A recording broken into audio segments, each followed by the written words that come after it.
根据英国公布上新的旅游警示名单，咱台湾已经列入去安全名单内。上紧伫7月19，台湾旅客去到英国就唔免隔离。英国是希望伫19就当解除封锁。不过讲到这2礼拜，因的确诊人数已经超过4万人，是这半年以来上界严重纪录。 在英国伦敦，车来来去去，大部分的人也拢无挂齿阿妈。英国首相 Johnson 打算7月19解除封锁，不过其实当局政府早伫咧5月中旬就已经重新启动国际旅游。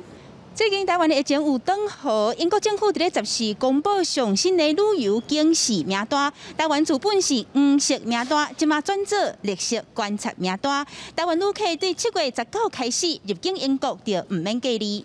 这届同款列伫咧绿色观察名单，除了台湾，也有克罗埃西亚、香港甲保加利亚是放伫咧绿色名单内底。也若根据英国政府规定，对绿色名单出发的旅客，到当地简单需要有出发前2天的 PCR 阴性报告，免隔离检疫。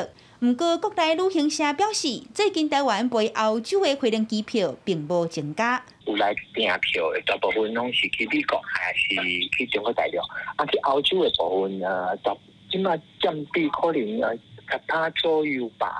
那英国的覆盖率已经达到了算是非常的高的一个阶段，所以它就算是解封，目前的预估虽然说病例数会上去，但是疫苗对于住院以及死亡有很好的压制效果。 医师表示，英国疫苗涵盖率已经要7成，不过英国要拼解除封锁，14这天就超过4万人确诊，49个人死亡，是这半冬来过一日上侪的纪录。